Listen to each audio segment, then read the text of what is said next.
selamat malam semuanya. Assalamualaikum warahmatullahi wabarakatuh. Selamat pagi, siang, sore, dan malam. Welcome back to my channel, Sekolah Komplementer Cinta Ibu, bersama saya Rizka Ayu Setiani.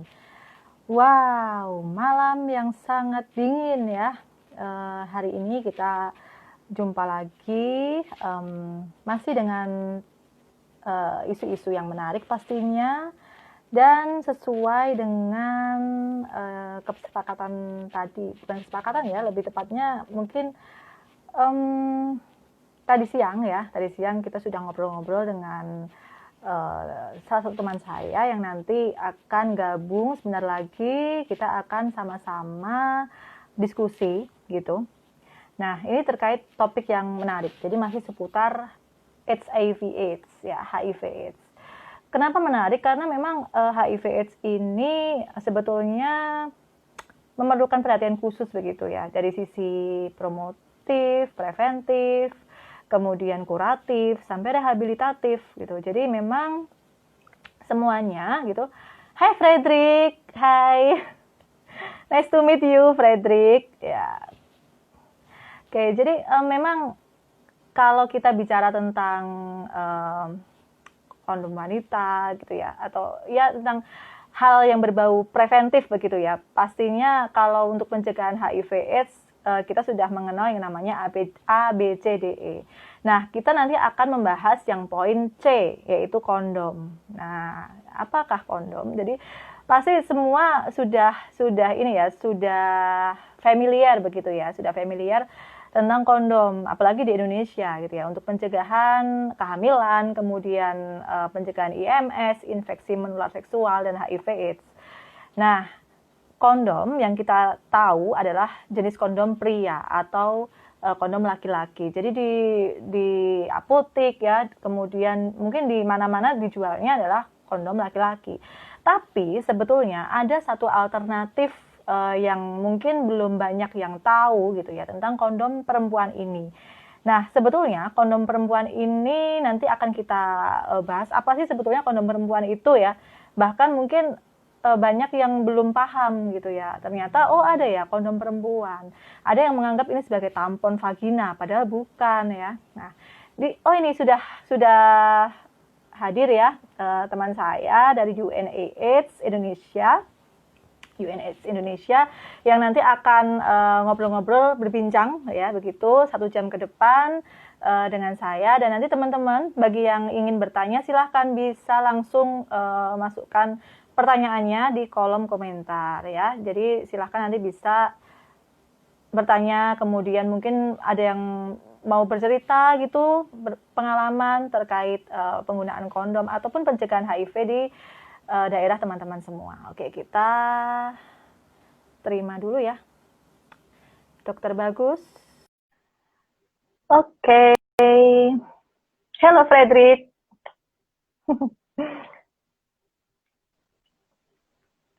Halo. Halo Mbak. Halo Dokter Bagus. Ya, Halo. Assalamualaikum. Assalamualaikum warahmatullahi wabarakatuh. Waalaikumsalam warahmatullahi wabarakatuh. Selamat malam dok. Di sana Selamat malam kan? malam, ya malam. Ya kan? Ya udah. Kirain lagi di luar Indonesia gitu ya. Jadi Enggak, satu time zone. ya. Gimana kabarnya dok? Sehat kan? Baik, Alhamdulillah. Tadi saya lihat di peserta ada Frederick Chatfield. Halo Frederick Iya, Chatfield. halo Frederick. Ya, Katanya memang nanti sebentar lagi Joy juga akan bergabung gitu katanya. Wow, ya, ini berarti sekalian ya nanti kita ngobrolin tentang project nih. ya. Frederick, I Oke. have your package, but since I was not in the office in 6 months ago, so I haven't Hmm. received that. I was in Bandung, and the package is in the office. So sorry, Frederick, I haven't really received your package, but we will. Ya, oke. Oh nih dok, ada yang bilang dok suaranya lirih gitu. Mungkin Oh, iya. pakai headset nggak Masa nih sih? dokter? Enggak pakai headset. Berarti saya mesti deketin. Oh gitu. Oh mungkin kurang apa ya? Kurang clear gitu ya suaranya ya. Kalau sekarang gimana suaranya? Udah sih. Di aku sudah, di saya sudah ini, Oh udah iya, oke. ya, Hmm, siap. oke. Oke, jadi hari ini nih dok, kita akan ngobrolin tentang female condom. Nah, karena bagi teman-teman mungkin banyak yang belum tahu gitu ya, atau belum kenal gitu. Sebetulnya kondom itu kan tidak hanya untuk pria, tapi di Indonesia sendiri memang male condom is more popular than a female condom gitu. Jadi memang lebih populer dibandingkan kondom perempuan. Jadi memang gimana sih sebetulnya kok bisa gitu ya, kok bisa lebih populer ya, mungkin karena permintaannya lebih banyak sehingga nanti apotek kemudian warung-warung itu menjualnya kondom laki-laki, terus juga barangkali penggunaannya juga lebih familiar gitu untuk kondom pria. Nah ini bicara-bicara kondom perempuan dok, saya kebetulan nih ada riset gitu ya, pernah ngadain riset tahun 2016 tentang kondom perempuan itu di salah satu kota lah gitu. Nah di kelompok tertentu, kelompok apa namanya WPS gitu ya. Di sana memang saya mencoba untuk bagaimana sih penerimaannya, kemudian penggunaannya dan juga pengetahuannya terhadap kondom perempuan ini. Dan ternyata memang belum banyak yang tahu gitu dok. Nah padahal sebetulnya ini suatu alternatif kan harusnya Betul, kondom betul. perempuan ini. Ya, jadi Nah kalau gimana tuh? waktu itu Mbak Rizka risetnya apa? Persepsi orang ya berarti ya? Persepsi. Lebih ke ini persepsi kemudian lebih ke pemahaman penggunaan gitu Iya. sih. Tapi memang kalau Mm-mm. bicara kondom sih secara umum juga kondom pria tuh juga kalau data dari BKKBN ya, data dari BKKBN itu Mm. kita cuma melihat dari akseptor KB. Nah, ada kekurangannya juga. Mm. Kekurangannya adalah Ya kalau ya ya. akseptor KB itu berarti hanya dilihat orang yang sudah menikah. Nah, kalau yang belum Mhm. menikah, padahal banyak ya Mm. orang yang melakukan Mm. hubungan di luar pernikahan. Dan mungkin mereka Yes. menggunakan jadi nggak dihitung. Mm. Nah, jadi kalau dari Mm. pengguna akseptor KB kondom dibandingkan dengan yang lain itu 1%, kondom kurang dari 1%. Mm. Bisa itu termasuk coverage family planningnya cukup tinggi ya di dunia itu sekitar Mm. kita lebih 5% Mm. coveragenya itu termasuk tinggi sebetulnya dibandingkan Mm. dengan yang lain. Nah, tapi sebagian besar hormonal ya Ya. dosisnya. Nah, Mm. kondom itu kecil banget, kurang dari 1% Mm. penggunaannya. Mm. Itu kondom pria. Nah, Mm. apalagi pria aja rendah ya penggunaannya, apalagi Iya, kondom. Nah, kemudian wanita. banyak misunderstanding tentang banyak pemahaman Mm. yang keliru tentang kondom perempuan. Padahal Mm. kita sudah pernah melakukan riset juga sekitar tahun 2010, Mm. 2010. Mm. Pada sama juga populasi perempuan pekerja seks itu kalau ditanya mereka Mm. lebih senang dengan kondom perempuan sebetulnya karena ada Mm. kebebasan gitu ya, kebebasan kan banyak nih Mm. pelanggan pelanggan pekerja seks yang nggak mau pakai kondom. Ya, betul betul. Nanti mungkin kita bahas juga ya kenapa nggak mau pakai kondom gitu. Mm. Macam lah Mm. alasannya gitu. Jadi Mm. ketika mereka nggak mau pakai kondom, kemudian pakai kondom perempuan itu merasa lebih Mm. terjaga. Katanya gitu. Tapi Mm. ya Ya, mungkin betul. Mm. Nah, itu juga. Nah, itu juga yang kemarin pada saat saya riset juga kan saya pakai mix method tuh. Jadi ada wawancaranya juga. Nah, ketika saya tanya wawancara mendalam FGD dengan responden gitu ya. Memang sebetulnya mereka menantikan tuh adanya suatu upaya pencegahan dengan kondom perempuan ini karena bisa menjadi solusi alternatif gitu ya. Gimana sih bisa untuk memberdayakan juga. Jadi yang pertama pastinya untuk mencegah kehamilan tuh. Yang kedua untuk mencegah IMS dan HIV karena memang kelompok resiko kan termasuk. Nah, yang ketiga juga untuk pemberdayaan. Tadi dokter sampaikan bahwa banyak customer yang nggak mau pakai kondom. Nah, akhirnya kan si si ini ya si BPS ini jadi nggak bisa apa ya nggak bisa untuk ya dia nggak bisa untuk mencegah dirinya sendiri kan untuk tertular HIV, IMS seperti itu. Nah itu kan di sini wanita yang dirugikan lagi nih dok, gitu. Kalau misalnya customernya nggak mau, terus gimana kan dia kan nggak ada alternatif yang lain. Nah, kalau menurut dokter sendiri nih, sebetulnya penting nggak sih kita sebetulnya ada alternatif ini gitu sebagai penengah mungkin ya? Ya, kalau kita bicara pencegahan prevention deh, Hmm. STI prevention, kita ada beberapa modality sebetulnya modalitas. Ada yang kelas, yang saya dalam tanda kutip bilang klasik ya, karena kita udah kenal namanya abstinensia atau tidak melakukan hubungan seks sama sekali, itu kan salah satu pencegahan. Bersedia dengan pasangan pencegahan. Nah, yang ketiga kondom tadi awal sempat Mbak Rizka sampaikan kan ABCD gitu. Itu termasuk menjadi salah satu bagian dari pencegahan yang klasik begitu, yang sebetulnya mudah dilakukan, tapi tidak semudah itu. Nah, yang kedua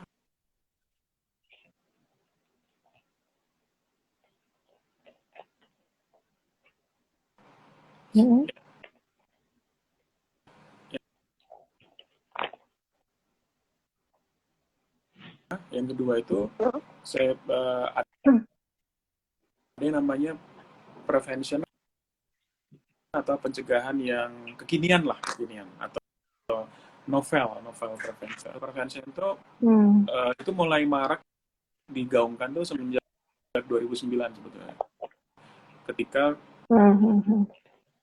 kemudian 2013 WHO mengeluarkan pedoman.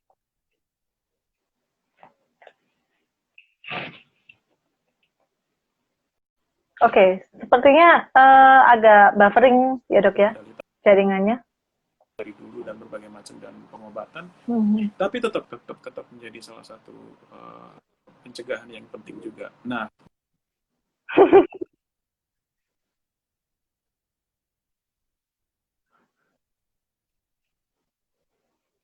bicara, sorry ya, ini koneksi saya lunglep. Nah, bisa masalah pencegahan alternatif sebenarnya kondom ini memang saat ini coverage-nya di Indonesia juga nggak terlalu baik juga gitu, termasuk untuk pencegahan IMS, HIV itu kondom pria itu aja, bicara kondom pria aja itu coverage-nya nggak terlalu baik di kita itu, lagi kondom ini ada yang bilang nih suaranya kecil dok kondom, gitu. apalagi kondom mungkin bisa pakai headset itu gitu coverage-nya juga makin buruk nantinya gitu. Mungkin dokter bisa kecil ya, maaf ya. pakai headset biar lebih jelas gitu ya.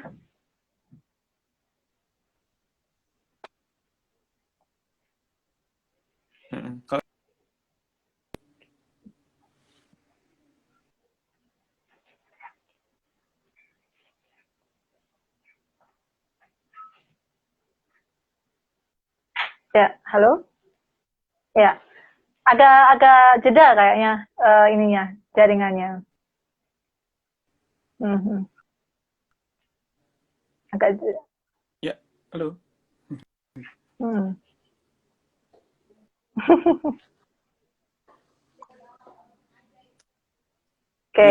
Oke, teman-teman, sobat Sekoci, mungkin sambil menunggu Dokter Bagus ini ya prepare gitu terkait suara sama jaringannya yang agak terkendala begitu. Bagi teman-teman yang ingin bertanya, boleh banget tentang kondom perempuan ini, karena memang ini suatu inovasi yang sebetulnya sudah lama dan sudah pernah dilakukan gitu ya di Indonesia atau diberikan di Indonesia, tapi memang implementasinya agak kurang, agak tidak selancar kondom pria begitu ya. Jadi nantinya akan ada inovasi-inovasi baru bagaimana sih nanti kita bisa mengenalkan kondom perempuan ini ke masyarakat, khususnya ke kelompok resiko. Nah dokter, sudah ini belum? Jelas belum ininya? Suaranya?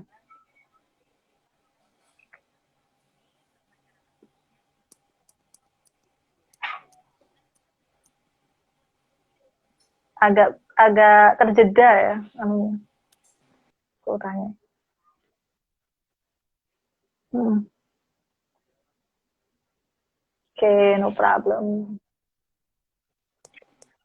Sekarang soalnya oke, Ah, cuman itu. masih muter Sempat sih. kecil suaranya barusan. Sekarang oke ya? Gambarnya Koneksi saya masih gimana? muter, maksudnya nggak clear.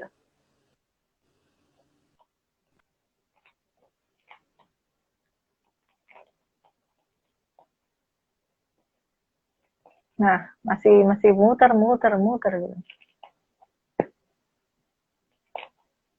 Agak terjeda. Ya, halo?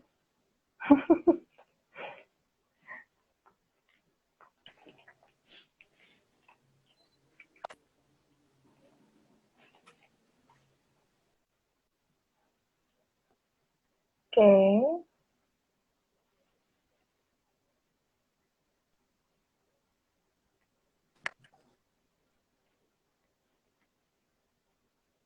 Ya, halo dok. Nah, itu jaringannya masih buffering ya. Hmm.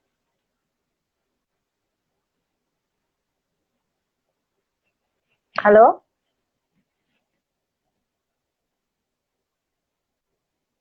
Jelas terdengar suara? Nah, sudah suara saya terdengar di situ dok?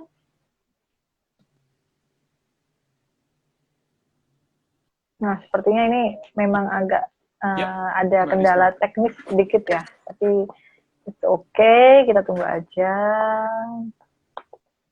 Ya, oke. Iklan ya. Oke, udah jelas terdengar dok suara saya? Eh, Ya, ya, ya.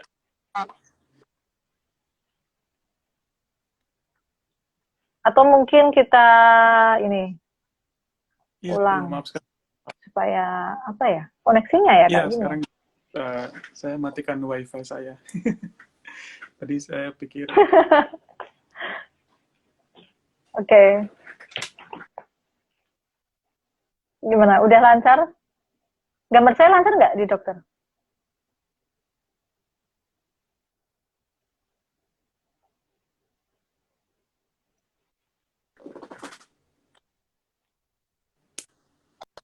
Nah, ini udah keras nih. Suaranya udah oke. Nah, sekarang kedengeran. Cuman agak ya, saya terjeda, coba pakai headset deh. ada delay sedikit. Nah, gambarnya Oh, yang udah agak beda ya? delay, Oke, oke. Ya, ya, ya. tapi nggak apa-apa sih. Masih Ya, masih. oke. Sip. Gambarnya, Nah, itu dia. iya, Aduh, gimana memang ya? Di luar kuasa saya ini. Nah, coba deh. Mungkin kalau pindah tempat nanti Oke, sinyalnya saya agak pindah tempat dulu ya. bersahabat.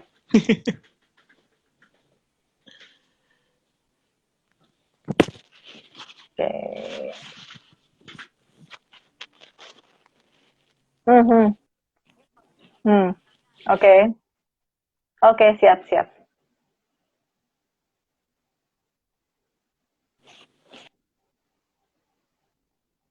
Ya. Oke. Oke, teman-teman. Tadi ada kendala teknis sedikit ya dari Dokter Bagus. Oke lah, nggak apa-apa. Kita tunggu aja sambil menunggu mungkin teman-teman yang baru bergabung. Saya ucapkan terima kasih ya. Dan juga selamat bergabung. Kita masih ada waktu 1 jam ke depan. Jadi jangan keluar dulu. Silahkan bagi yang ingin bertanya. Kita hari ini pembahasannya adalah tentang strategi pemberdayaan kesehatan seksual melalui kondom perempuan. Nah, sebetulnya ini merupakan salah satu mungkin apa ya keberlanjutan gitu ya dari sebuah riset. Jadi memang di saya pribadi dan juga UNAIDS Indonesia ya dan Dokter Bagus sendiri ini sudah pernah melakukan riset terkait kondom perempuan. Jadi di tahun 2006 ya kalau nggak salah ya tadi ya. Nah itu, jadi memang dalam riset itu, jadi sebetulnya kondom perempuan ini sudah pernah di uji cobakan gitu ya di Indonesia, namun memang implementasinya kurang maksimal. Nah, sebetulnya apa sih kendalanya dan bagaimana nanti solusinya dari UNAIDS Indonesia untuk mempopulerkan lagi nih yang sebetulnya kondom perempuan ini bisa menjadi solusi alternatif bagi pencegahan penularan HIV/AIDS dan pemberdayaan perempuan. Oke, ini sudah bergabung lagi. Kita terima dulu. Oke.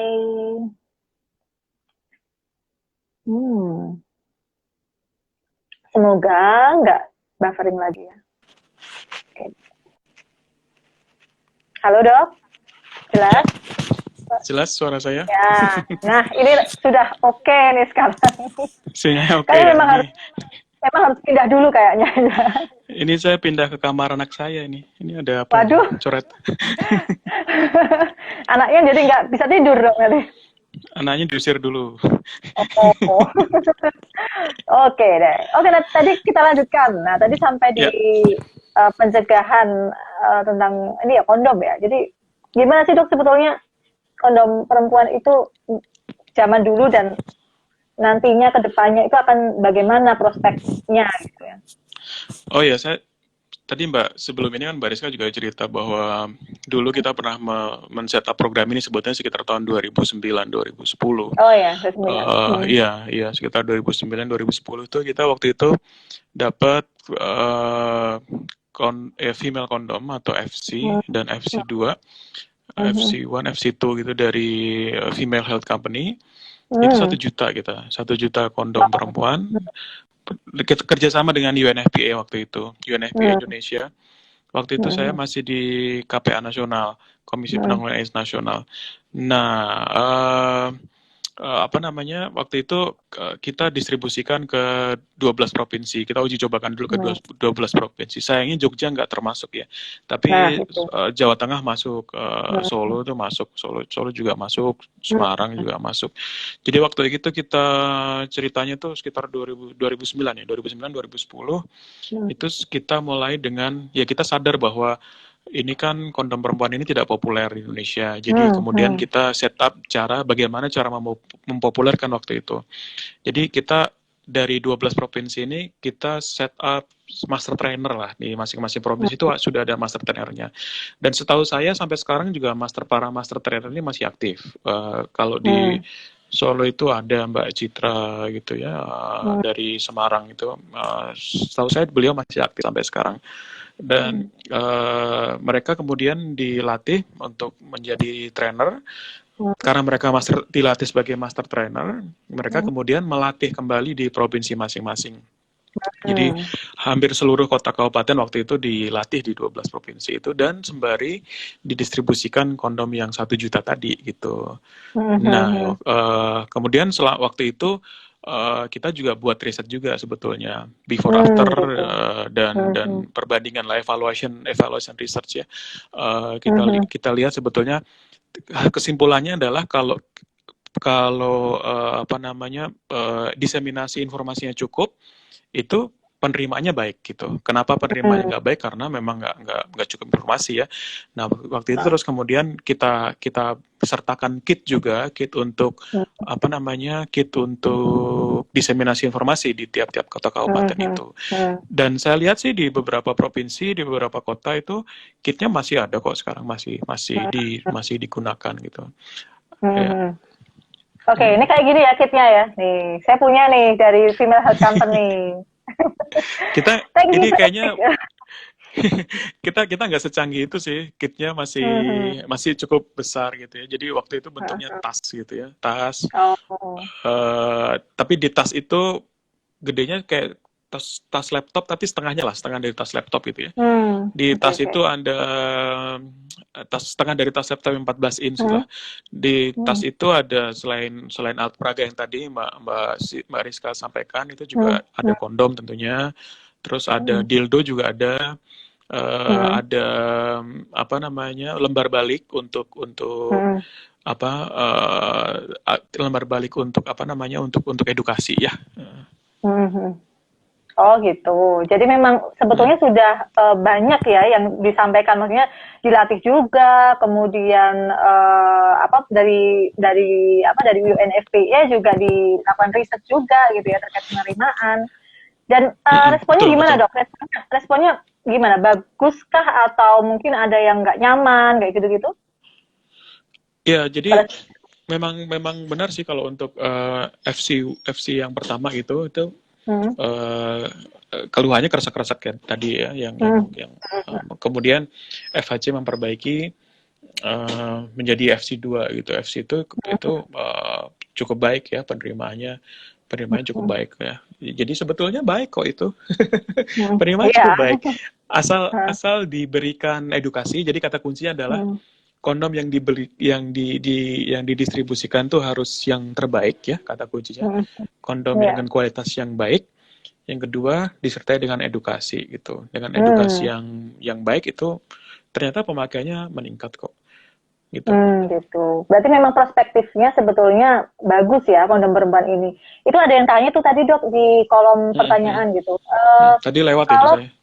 mm, mm, mm. Kalau misalnya kondom ini bisa menjadi kondom perempuan ya maksudnya itu bisa menjadi pemberdayaan wanita, Mm, tapi mengapa gitu di Indonesia nggak di blow up gitu? Maksudnya kok yang male kondom aja gitu?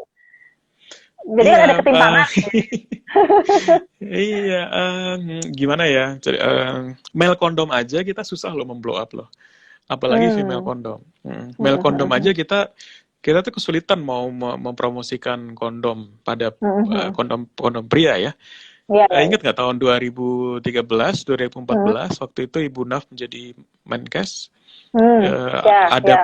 pekan kondom waktu itu, pekan kondom Hmm, nasional. hmm. Sebetulnya Hmm, hmm. tujuannya adalah untuk melindungi kita dari Hmm, bahaya penyakit hmm. kelamin, dari bahaya HIV. Tapi kemudian kan persepsi orang beda, dikiranya mempromosikan perzinahan gitu ya, Ya, ya. mempromosikan hubungan seks bebas. Padahal enggak Hmm, ya. Orang hmm, tuh kalau dibekelin kondom, kita juga punya riset hmm, juga ya, sekitar tahun hmm, 2006, 2007 gitu. Itu hmm, hmm, tidak ada korelasi antara orang bawa kondom dengan orang hmm. pengen melakukan hubungan seks. Nggak ada Hmm, korelasi itu. gitu. Jadi kalau Berarti kita nggak ada bekelin hubungannya kondom, ya? nggak ada. Jadi kalau orang kan takutnya promosi kondom, apakah setelah Anda Hmm, mendapatkan promosi kondom ini Anda akan lebih eager untuk melakukan hubungan seks? Itu nggak ada hmm, korelasinya. Jadi memang hmm. promosi kondom itu tetap harus dilakukan, Ya. tetapi di kita sayangnya banyak mendapat tantangan Hmm, hmm, dan hmm. biasanya setiap tahun politik itu kondom Hmm, menjadi hmm. komoditas politik gitu ya. Hmm, hmm, hmm. Tidak pernah ada calon kepala daerah yang berani mengangkat isu kondom. Mengangkat isu HIV Hmm. aja nggak Ya, berani ya. itu mengangkat isu HIV. Karena kalau Sensitif mengangkat isu soalnya. HIV sensitif, sensitif Hmm, dan itulah kenapa akibatnya um, apa? Karena tidak ada kepala daerah, apalagi hmm, presiden ya, gubernur, presiden apalagi nggak ada yang berani, nggak capres itu hmm. nggak ada yang berani mengangkat Nah, isu HIV hmm, atau kondom itu nggak ada yang hmm, berani. Itu hmm, hmm, akan mendapat serangan yang luar biasa. Jadi tadi hmm, sebetulnya saya mencoba menjawab pertanyaan tadi ya, hmm, kenapa kok hmm, tidak dipromosikan? Sebetulnya kita sudah hmm, berusaha mempromosikan, tetapi dengan hmm, cara yang tidak terlalu terbuka gitu. Karena hmm, kalau hmm, terbuka itu serangannya luar biasa ya, hmm. serangan dari kanan kiri itu Iya sih. cukup cukup gencar gitu. Mhm. Karena stigma tadi ya dok ya. Jadi mungkin HIV itu di Indonesia kan masih stigmanya masih tinggi gitu ya. Kalau saya bilang ya dari sisi Iya, apapun, dari sisi pencegahan, dari sisi nanti kalau sudah ada ODA yang di masyarakat, nah itu tambah lagi tuh stigmanya. Jadi mungkin iya, mengubah stigma tadi, mindset masyarakat tadi dulu ya harusnya. iya, stigma stigma juga. Tapi saya lihat sebetulnya sekarang stigma di masyarakat sudah mulai menurun ya dibandingkan dengan 20 Hmm, tahun lalu misalnya. ya ya ya. Sekarang udah mulai menurun. Stigma yang masih tetap Mhm. bertahan tuh justru stigma di tenaga kesehatan, di Oh, dokter, oke. di bidan, perawat, tenaga-tenaga kesehatan tuh masih cukup tinggi Mhm. stigmanya. Hmm. Tapi yang stigma di masyarakat sudah relatif menurun lah ya untuk HIV. Ya, tapi Hmm. politisasi masih tetap terjadi karena ini isu yang paling paling mudah untuk dipolitisir Hmm. isu Hmm. ini. Ya, oke lah. Kita tinggalkan politisasi aja. Kita kembali lagi ke kondom wanita nih, Dok. Karena kalau kita bicara seperti itu, nggak bakal selesai nanti ya. Gitu. Nah, Ya, ini ya, ya. menariknya kalau kondom perempuan ini nanti bisa seperti male kondom di Indonesia gitu ya, yang banyak variannya, kemudian juga nanti penerimaannya dengan edukasi yang baik. Sebetulnya ada nggak sih, Dok, strategi-strategi supaya nanti kedepannya ini bisa bisa seperti kondom pria gitu. paling enggak ya untuk alternatif lah gitu. Mungkin ada kerjasama dengan FHC mungkin ya, atau dari pihak yang lain yang mendukung, atau dari UNAIDS sendiri sudah punya program atau belum nih terkait kondom perempuan. Mungkin Nah, dokter bisa kasih bocoran nih. jadi tahun lalu 2019 tuh kami melakukan semacam asesmen gitu ya. Studi asesmen ya, analisa di beberapa wilayah. Waktu itu kita datang ke Medan, DKI jelas, Bandung, Malang, Denpasar, Bali, dan juga Makassar dan Jayapura. Nah, kita coba melihat bagaimana sih seandainya kondom ini ingin di roll out programnya, pengen diperbaiki program itu, komponen apa saja yang diperlukan gitu ya. Nah, itu ternyata kita perlu sebuah coordinating mechanism gitu ya, atau sebuah badan di tingkat pusat yang mampu menangani kondom ini dari sisi logistiknya, dari sisi pengadaannya, logistik distribusi, sampai akhirnya dari sisi brandingnya gitu. Itu kan nggak ada selama ini yang ngerjain itu nggak ada selama ini. Jadi mulai dari pengadaannya, pengaturan logistik, memastikan bahwa kondom itu ada dan digunakan, dan juga memastikan bahwa kualitasnya terjamin sehingga orang nyaman menggunakannya, dan itu belum ada yang ngurusin itu sampai saat ini. Jadi kami kemudian berpikiran untuk mencoba membuat semacam kerangka kedepannya ini. Nanti kalau sudah COVID-nya udah selesai ya, kita akan coba menggaungkan kembali pencegahan dengan kondom ini, tetapi mungkin dengan cara yang berbeda, tidak dengan cara yang seperti kemarin gitu, dengan promosi. Kayaknya promosi terbuka gitu kurang efektif ya, yang ada menimbulkan stigma, sehingga kesannya kok bagi-bagi kondom, padahal nggak ada tuh bagi-bagi kondom itu, tidak seperti itu. Terus kampanyenya harus kampanye yang positif, artinya mungkin disertai dengan kampanye kesehatan reproduksi, bahwa untuk remaja terutama anak SMP SMA, bahwa saya bertanggung jawab terhadap organ reproduksi saya, mungkin disertai dengan kampanye itu. Kampanye bahwa saya bertanggung jawab terhadap organ seksual saya. Siapa lagi sih yang bisa menjaga organ seksual kalau nggak saya gitu ya. Itu masing-masing bertanggung jawab itu gitu ya. Betul. Jadi mungkin kita akan repackage dengan itu. Nah, sembari itu modelingnya ya.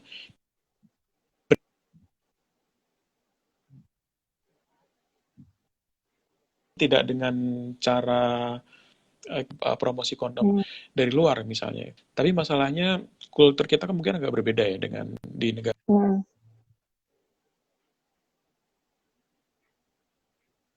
Kultur kita tuh masih banyak tabu gitu ya. Itu yang sebetulnya ingin coba kita minimalisir gitu ya. Bagaimana supaya keluarga masih tetap terjaga, tidak terinfeksi HIV atau penyakit kelamin di rumah, tetapi juga ini diterima gitu ya. Kita kan bangsa yang terkenal sebagai bangsa yang hipokrit. Ya sih, betul. Dan mungkin kalau untuk kondom perempuan sendiri, ya tadi ya, karena belum terlalu tersosialisasi dengan baik gitu ya. Jadi yang pertama mungkin kita harus mengenalkan dulu bagaimana sih cara gunanya, kemudian apa sih kondom perempuan itu, mungkin dengan alat seperti ini ya, lebih memudahkan gitu. Ini thank you loh Frederick ya, sudah dikirimkan alat ini, jadi lumayan buat sosialisasi di Jogja juga nih kayak gini. Karena yang kita punya kan sebetulnya yang ini ya, yang kayak untuk pasang IUD itu loh dok, jadi memang nggak kelihatan. Kalau ini kan transparan tuh, jadi kelihatan. Iya, jadi kita juga dulu sempat buat kayak gitu juga, tapi ya sebenarnya untuk praktikum kalau di Akbit gitu ya, untuk pasang IUD gitu. Iya. Tapi kita buat yang sederhana itu, yang cukup sederhana, kemudian bisa dibuka tengahnya, itu ada penampang tengahnya, bisa dibuka. Ini udah masuk apa enggak? Tapi itu terlalu canggih itu sebetulnya, terlalu sophisticated. Karena di situ ada uterusnya, ada ovariumnya, buat apa ya? Karena ini kan cuma buat Cuman kalau yang dari Frederick itu bagus tuh, karena dia sebetulnya Ya, simple aja. simple tapi transparan, jadi kelihatan kan gitu. Gitu. Oh ya, nih, jadi ada varian nih dok. Nah, saya itu dulu itu yang, nah ini kan yang baru nih FC2 kan. Nah, nih kalau yang dulu itu yang saya tahu di Solo ya, itu FC, jadi yang putih. Nah, sebenarnya bedanya apa sih FC sama FC2 ini? Saya kurang Ya, kurang begitu paham soalnya gimana bedanya. ya, yang satunya poliuretan, yang satunya latex gitu. Nah, kalau Bahannya saya aja ya berarti. bahannya yang beda gitu. Saya mesti cek Hmm. lagi ya, yang mana yang poliuretan, mana latexnya, takutnya salah. Kalau nggak salah Hmm. yang diperbarui itu yang poliuretan gitu, kemudian Hmm. tidak menimbulkan suara yang kresek-kresek dan lebih tipis, Hmm. dan lebih digemari sih sebetulnya itu. Hmm. Hmm. Saya Hmm. yakin sebetulnya kalau dengan repackage yang bagus dan Hmm. campaign-nya itu campaign untuk kesehatan keluarga misalnya, Hmm. itu akan digemarin. Itu waktu tahun 2009 tuh saya ngobrol dengan kawan-kawan dari FHC itu, itu Hmm. Hmm. katanya dia mencontohkan di Brazil gitu ya. Di Brazil itu Hmm. kondom perempuan itu tinggi banget penggunaannya. Ya, ya, ya. Saya juga tahu tuh Karena di Afrika gitu ya, daerah-daerah Afrika di itu juga Afrika banyak tuh. Afrika Selatan juga. Nah, tapi Afrika package-nya itu Selatan. bukan untuk perempuan ternyata, Oh, terus untuk, untuk komunitas LSL. oh gitu. Loh, tapi kan Iya, kondom perempuan, Dok. Maksudnya gimana tuh kalau iya, LSL kan? iya. Hmm. Ya untuk berhubungan seks gitu, Hmm. lewat untuk berhubungan seks mereka. Oke, oke, oke. Hmm. Lebih Berarti digemari. memang, Saya kurang tahu, oh. kurang jelas mengapa. Tapi katanya tuh Hmm. angka angka penjualan di Brazil tuh tinggi sekali dari situ katanya. Hmm. Ya, Oh ya, ya, ya, ya. saya juga dapat informasi juga bahwa waktu Hmm. kita buat riset di 2009-2010 itu, Hmm. salah satu alasan kenapa di Indonesia kalaupun ada kondom perempuan orang nggak mau pakai itu karena Hmm. perempuan di Indonesia itu paling paling enggan untuk memasukkan sesuatu ke dalam vaginanya.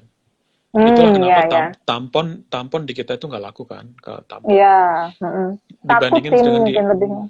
Iya, ya, dibandingkan dengan di Australia misalnya, di Australia atau di Amerika itu Hmm. Hmm. Hmm. ada vending mesin tuh, ATM pembalut gitu ya kalau itu. Hmm. Hmm. Itu yang keluar tampon. Ya, kalau di Hmm. kita kan lebih disukain yang tidak invasif ya mungkin ya. Ya. Ya. Hmm. Jadi katanya sih perempuan-perempuan di Indonesia tidak terlalu nyaman Suka. dengan Hmm. Hmm. tidak terlalu nyaman dengan memasukkan sesuatu gitu ke dalam Hmm. vaginanya. Masuk akal juga Hmm. sih saya pikir. Iya sih. Nah, itu juga yang jadi kendala mungkin ya. Dan memang kayaknya kalau memasukkan itu juga. Nah, ini juga saya itu pernah pernah dapat pertanyaan dari salah satu teman gitu, Dok.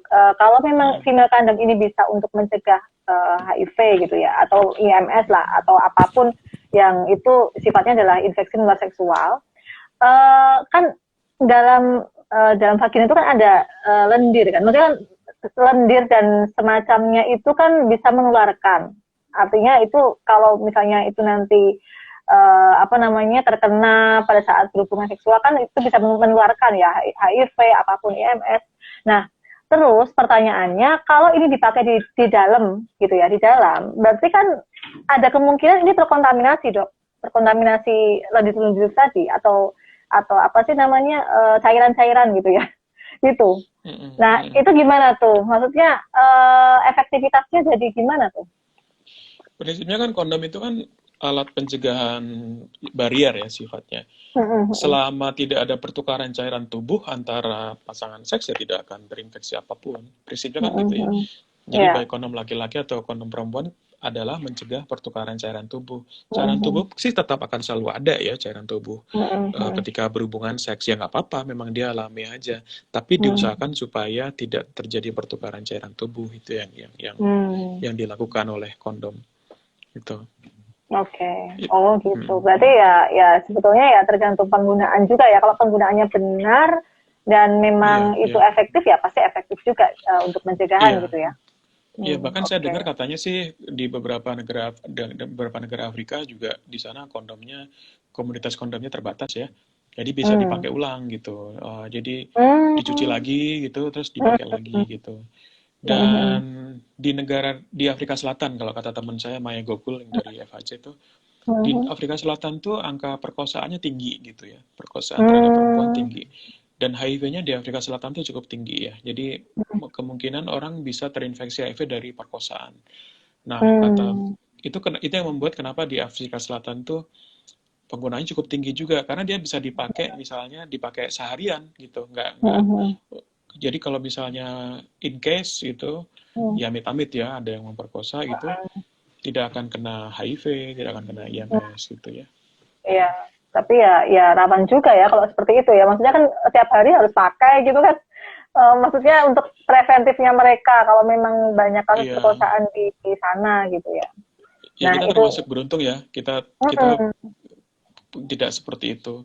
Kalau di kita kan ya, pelaku pelaku perkosaan tuh relatif orang yang kenal ya. Kalau mm, berdasarkan riset di kita ya. Kalau di Afrika ya. Selatan tuh kata kata Maya itu enggak loh. Katanya tuh Oh pelaku gitu. perkosaan tuh bisa aja lagi lewat diperkosa gitu. Itu bahaya Hmm, sekali ya di situ ya. Aneh sekali tuh. Apalagi kalau misalnya Iya, misalnya nih kita lagi piknik gitu ya ke sana terus iya, nggak tahu daerah di sana, tanya orang ya bisa aja kan, maksudnya ada bisa, kejahatan-kejahatan bisa. seperti itu. Jadi Wah bahaya banget ini tuh.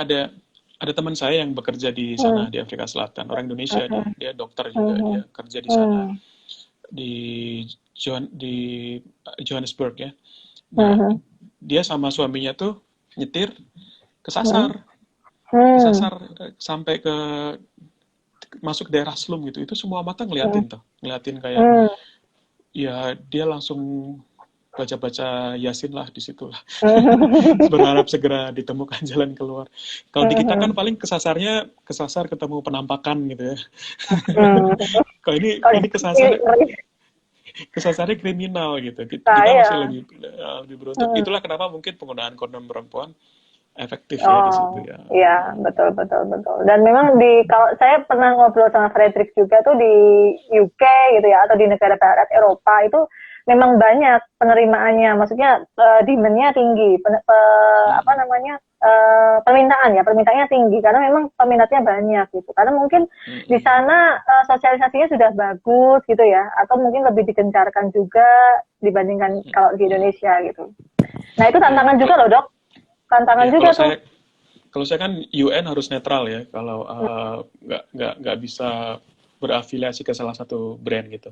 Tapi kalau Oke. Frederick denger ya, kalau Frederick Hmm. denger itu, ini kita pasarnya luar biasa loh. Itu 270 juta kita warganya ya. Mm-mm. Setengahnya perempuan ya. Dan Mm-mm. 40% perempuan itu usia reproduksi gitu. Iya. Itu Mm-mm. pasar yang luar biasa. Luar Jadi biasa kalau sebetulnya. kalau mereka mau invest di sini itu invest maksud saya itu invest dengan nge-branding dulu deh gitu. Hmm. Mungkin mau bantuin kita untuk nge-branding itu luar Mm-mm. biasa itu kita. Mm-mm. Ya. Hi Frederick, can you help me to Ini branding Viva ini Kondom? kayaknya kayaknya telinganya si Fredrik agak-agak merah gitu. Ada yang ngomongin bukuan apa ya? Tapi gua nggak Iya, ngerti iya, ini. iya, iya, iya, benar, benar, benar. Kan ada kata Fredericknya, tapi nggak tahu kan kita ngomong bahasa Indonesia soalnya. Oke deh, ya nanti kita bisa mungkin next ya kita bisa discuss sama si Frederick. Jadi biar Mm-mm. ya barangkali dari FHC bisa nge-rebranding lagi gitu ya di Mm-mm. Indonesia supaya Iya, iya. itu solusi pemberdayaan gitu. Mungkin I will try to propose to Frederick that we will have Hmm. like yes, sorry Frederick, we just talking about you. Sorry Frederick. But it is positive talk. Yeah, sorry Frederick. Maybe we could have some. I proposed we have some Zoom meeting with you, Hmm. and I can arrange the Zoom meeting for you, Frederick, if you will. Yeah. Hmm. Ya. Oke, mungkin kalau tadi kita ngomongin apa sih strategi gitu ya. Nah, barangkali dari UNAIDS gitu rencana ke depan nih, mungkin setelah COVID gitu ya. Apa sih yang mau dilakukan ke depannya? Apakah Hmm. sudah ada rencana ingin menggandeng salah satu brand gitu ya? Ya tadi ya, ini sudah ada Frederick nih, mungkin FHC gitu barangkali, atau mungkin Yeah. kita kerjasama dengan akademisi atau seperti apa? No problem, but you just talking about FT2. Sure. Okay. I'm sorry, Frederick. Oke. Iya, kalau kita kita ingin mengemas sebetulnya dalam kerangka prevention ya, Mhm. dalam kerangka prevention yang komprehensif sebetulnya. Mhm. Jadi prevention yang mulai dari hilir ke hulu gitu, dari hulu ke hilir. Mhm. Mhm. Mulai dari orang itu tidak tidak beresiko sampai orang yang sangat beresiko gitu ya. Orang Ya. sebelum mulai beresiko sampai sangat beresiko. Tapi kalau di Mhm. UNH itu kita sudah punya pedoman global sebetulnya bagaimana untuk pencegahan.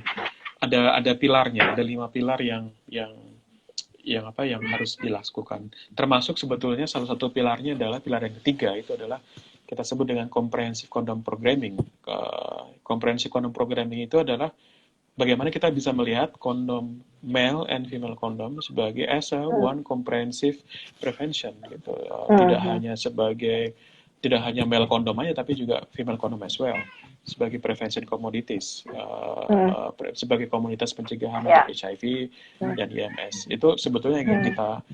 kita rangkum ya. Selain itu di saat ini juga kita sedang mengembangkan pencegahan berbasis biomedis, biomedical Mhm. prevention. Biomedical prevention yang tadi saya sebutkan di awal, dengan Mhm. pengobatan ARV kita bisa mencegah penularan ke orang lain gitu. Dan ada satu Mhm. lagi yang sedang kita coba kembangkan sekarang namanya PrEP, pre-exposure Mhm. prophylaxis. Jadi Oh orang-orang yang ya. HIV negatif, orang yang HIV negatif tapi dia melakukan perilaku beresiko atau resikonya sangat tinggi. Mhm.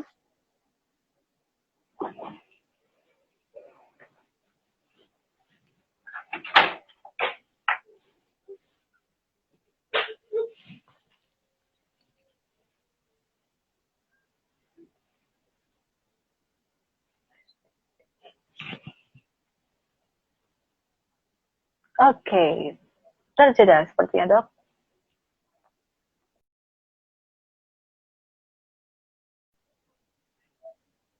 Ya. Oke. Sepertinya terjeda dan em, kita tunggu dulu sebentar. Masih ada 10 menit waktunya. Nah, jadi kalau boleh saya simpulkan ya, the conclusion is, jadi sebetulnya di Indonesia itu male condom is more popular than female condom. Jadi memang lebih populer apa kondom pria daripada kondom wanita. Karena memang banyak faktor gitu ya. Salah satunya adalah limited education, socialization, promotion ya. Jadi memang terbatas sekali pengetahuan masyarakat terkait kondom perempuan. Dan ternyata dari UNAIDS Indonesia itu sudah ada planning ke depan, nah planning ke depan terkait merebranding lagi si kondom perempuan ini dengan mungkin dengan packaging yang baru, kemudian dengan sosialisasi yang baik seperti itu.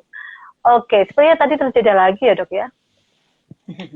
Maaf ya ini aduh, ini tiba-tiba no connection ya. Padahal Ah, kita udah bayar tagihan pulsa ini. aduh, tadi saya sempat mikir gitu loh, jangan-jangan ternyata. Saya bisa baca Ya, ya, pikiran ya, ya. Mariska ya ternyata. Iya nih. Oke, jadi kesimpulannya dok, kesimpulannya si kondom perempuan ini akan di rebranding lagi kan pastinya. Ya, nanti kita akan coba rebranding lagi. Kita kemas dalam konsep comprehensive prevention tentunya. Hmm, Ya. hmm, hmm. Dan Nah, kalau kalau kalau FC itu kan merek ya sebetulnya ya. Tapi ya, saat ini memang ini yang menjadi rekomendasi global itu gitu. Ya mau nggak mau hmm, kita kalau bicara kondom itu ya FC2 pasti. Kalau kondom perempuan pasti FC2. hmm. Ada produk yang pernah beredar juga di Indonesia yang sebetulnya itu sudah barang yang tidak pernah dipakai lagi di luar negeri, even gitu ya, even di luar negeri udah nggak I pernah know. dipakai lagi. Tapi di kita ya sangat disesalkan sekali kenapa itu dipakai. Jadi Hmm, salah satu hasil dari asesmen kita tahun lalu adalah rekomendasi kita adalah salah satunya adalah kalau mau beli kondom komoditas prevention namanya komoditas pencegahan karena termasuk salah kondom, kondom laki-laki, kondom perempuan, hmm, atau untuk pengguna nafas suntik itu kita belikan juga jarum suntik gitu, supaya tidak berganti-ganti menggunakan jarum suntik. Itu jarumnya yang dibeli jarum ayam gitu ya. Akibatnya yang buat nyuntik ayam itu loh, ayam yang tetelo Ya. gitu ya. Itu kan tumpul ya jarumnya, nggak terlalu tajam gitu. Akhirnya kan para penggunanya nggak pakai juga dan banyak yang dipakai akhirnya. Jadi salah satu rekomendasinya adalah kalau mau membeli komoditas pencegahan, prevention komoditas itu yang bagus aja sekalian. Mending mahal dikit tapi kepake gitu, daripada beli murah kualitasnya tapi nggak jelek kepake. nggak kepake, itu malah duit negara kebuang loh. Itu sekarang Betul banget. Ada berapa juta kondom yang udah dibeli pakai APBN dan nggak kepake. Nah Itu nunggu jadi expired aja.